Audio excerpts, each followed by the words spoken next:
I thought it would be a polite, quick dinner, 15 minutes of small talk and a handshake from my husband's boss. I didn't expect a quiet corner table, a sealed envelope with my name on it, and a moment that would change how I saw my marriage and myself. Before I begin, do me a favor if you're watching this. Tell me which city you're tuning in from in the comments. I love picturing the places where people listen.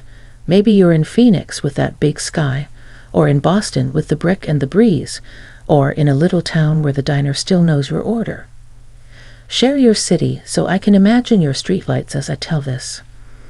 The invitation came on a Tuesday, tucked between a grocery list and a phone charger on our kitchen counter. A heavy white card, clean letterpress, the kind of paper that makes a soft sound when you run your thumb across it. Randy's handwriting was neat and square. Jin, would you join me Thursday for dinner at Morningside?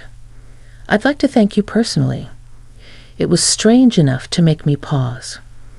My husband's boss inviting me, just me, to a restaurant known for thick steaks and red leather booths. I turned the card over like it might have more to say on the back. I could have ignored it, but curiosity can be louder than comfort. My husband raised his eyebrows when I showed him. Randy's old school, he said. He's probably doing one of his courtesy things. You know, manners with a side of mashed potatoes. He was smiling, but there was something else there too, something like relief mixed with pride. Go, he urged. It'll be fine. So I went. I ironed a navy dress I keep for PTA events and funerals, applied mascara with a more careful hand than I usually bother with, and chose the pearl studs my mother gave me when I turned 30. I wanted to look like myself, just the tidy, respectable version.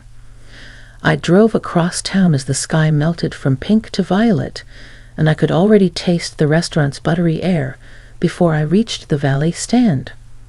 Morningside's doorway glowed like a promise. Inside, it was all hush and clink. The host led me past families celebrating birthdays, a woman laughing too loud at a story she'd heard before, and a man picking the cherries out of his Manhattan like each one held a secret.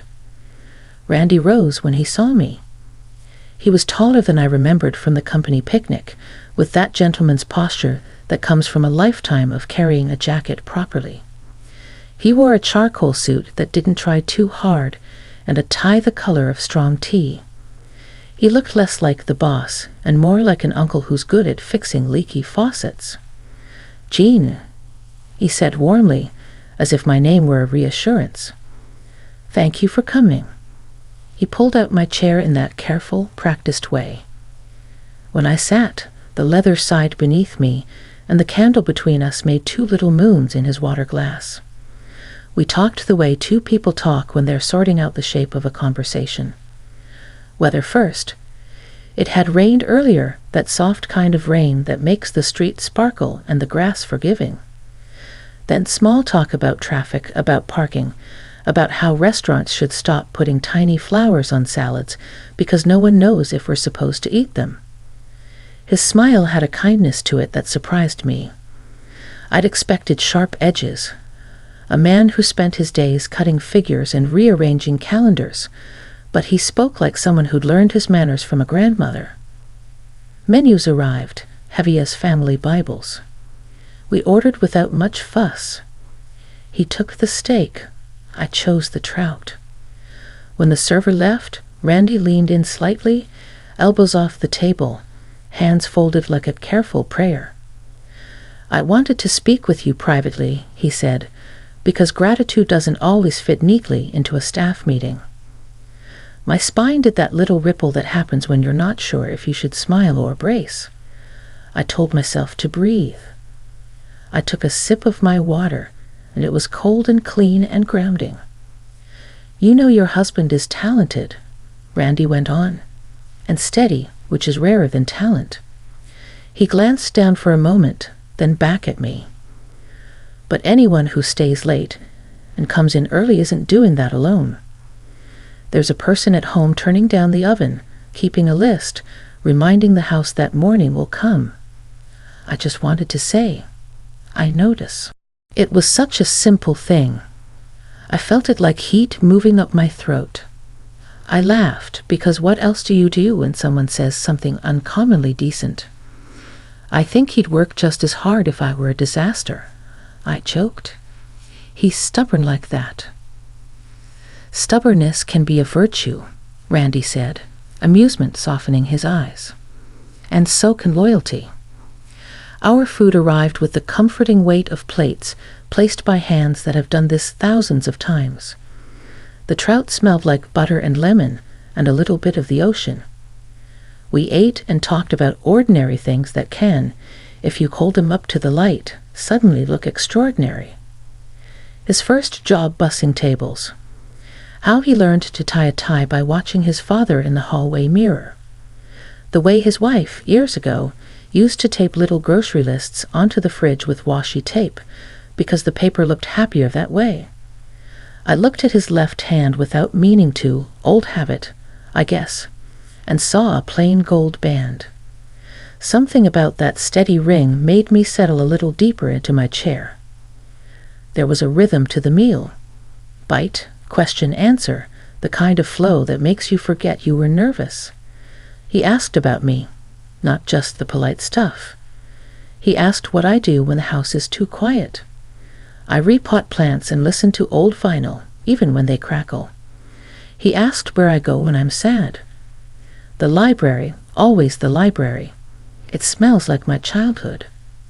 He asked what I loved as a girl that I'd misplaced along the way. That one stayed between us for a minute, hovering like steam.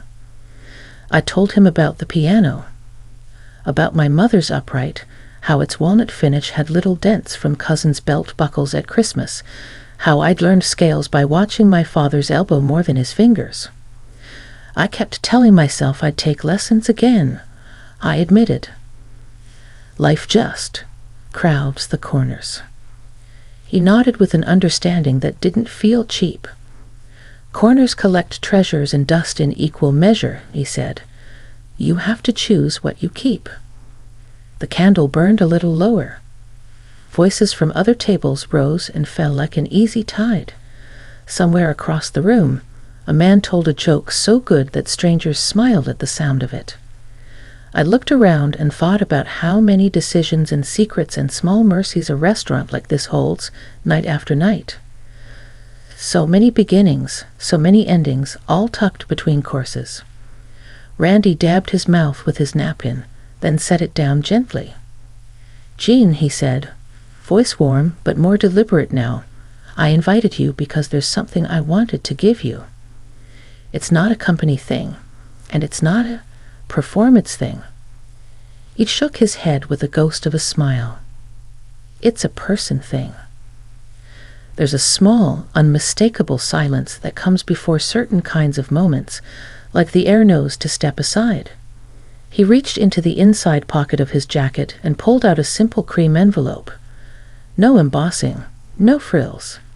Just my name in ink that looked like it had been chosen carefully. Jean.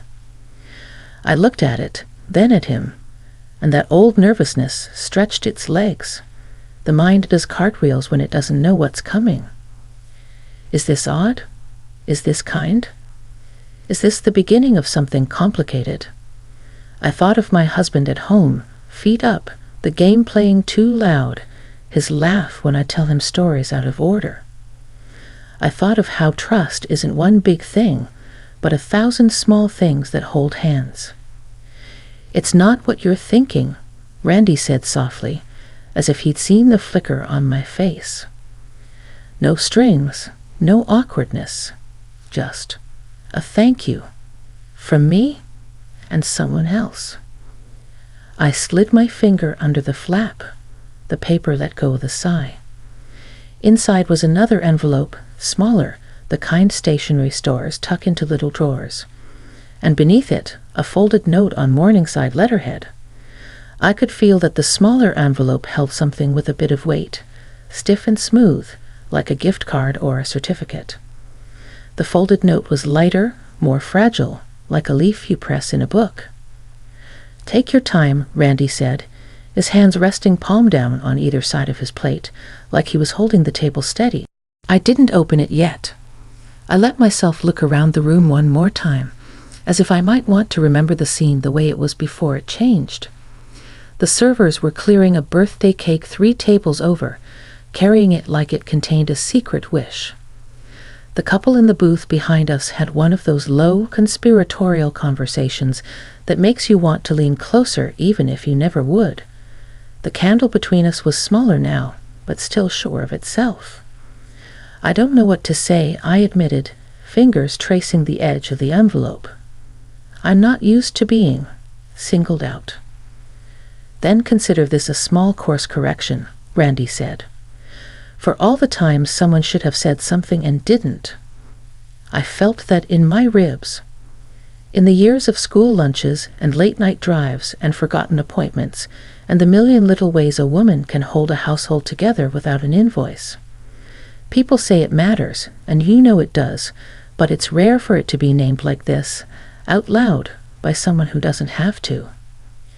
The edges of my eyes prickled, and I laughed at myself in that embarrassed, grateful way we say for moments we didn't see coming. "Okay," I said, trying to keep my voice steady for the sake of dignity and mascara. "Okay." I unfolded the note first. The paper crackled in the quiet, and the black ink looked glossy under the candle's small halo. I recognized the first line before I finished the second, and my breath caught. It wasn't just Randy's handwriting on the card. It was my husband's. I felt the room tilt, just a little, the way it does when a memory arrives with both hands full. His words looked like him, careful but sure, a little slanted, like a smile that starts small and grows. I saw the shape of his letters and the way he crosses his T's too low, and I felt 20 again, leaning against the cracked vinyl of a booth, reading his first note to me on a napkin that smelled like coffee. "Go on," Randy said warmly. He asked me to deliver it, said I might choose the right moment. I looked at the smaller envelope, the one with the weight to it. It would be the second part of the gift. I knew that now. I slid my thumb along its edge but stopped before opening it. There are moments you only get to enter once, and I wanted to step in with my eyes open. I rested my palm on the table to steady myself and took another breath that reached all the way down to my shoes. And then, with my husband's words in my hand, and the candle holding its little circle of light between us, I began to read. The note in my hands blurred a little before my eyes because I knew those letters, that rhythm. My husband's words filled the space between the clatter of dishes and the low hum of conversations all around us. "Jean," it began, "I've always said thank you in ways too small. Half-empty coffee mugs, the car warmed up, a wink when the world felt heavy. But I wanted this one to be bigger, clearer, so you could carry it with you. You've given me years of patience, and that patience built my work. You've given me laughter when I couldn't see straight, and that laughter steadied me more than you'll ever know. I asked Randy to hand this to you because he's a man who understands gratitude, and because you deserve to hear it outside the noise of our house, without the doorbell or the phone interrupting. Open the smaller envelope. It's a piece of us waiting for you." The words struck me deeper than I was ready for. All at once, I remembered the early years, 2 jobs between us, a tiny apartment where the radiator banged like a drum, nights when dinner was toast and tea. Back then, love was survival. Now, decades later, it was something else entirely, layered, worn, and tested, but still alive. My fingers trembled slightly as I picked up the smaller envelope. Its flap gave way with a faint tear, and I slid out a heavy card. At first, I thought it was a gift card, but no. It was sleeker, with embossed lettering and a glossy finish. My eyes widened as I realized it was a certificate for piano lessons, 6 months prepaid, at the very studio I'd driven past for years, but never dared step into. Randy didn't say anything at first. He just let me sit in that quiet astonishment. Finally, he spoke, He told me about the piano, said you always wanted to go back. He said he was scared life had gotten too noisy, and he didn't want you to think your music was lost. My throat tightened in a way that made words hard to find. He remembered. Of course he did, Randy said. He just needed someone to help him make the gesture land. I felt tears prick my eyes again, but this time they came with a smile that wouldn't leave. I don't know how to thank you, I whispered. You don't need to thank me, he said gently. Take that to him. Play for him. That's thanks enough. The candle burned low. Around us, tables were emptying, coats being pulled on, laughter rising as people returned to the night air. But for me, time felt slowed, like I was holding something fragile and vast. We lingered over coffee, the kind that's hot enough to make you cautious.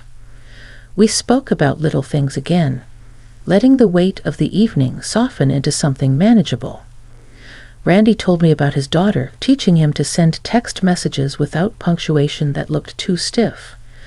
I told him about the time our dog stole a roast chicken right off the counter. It felt good to laugh after the heaviness of gratitude. When we finally rose, Randy held my coat as though it were made of silk, not department store wool. Outside, the air had that cool, briny scent of the nearby river. The valet brought my car, headlights cutting across the pavement. Jean, Randy said as I reached for the door handle, he loves you, you know. It shows. Sometimes a man just needs another man to help him say it properly. I nodded, clutching the envelope like it might float away. And sometimes a woman needs to be reminded that her life is more seen than she thinks. I drove home slowly,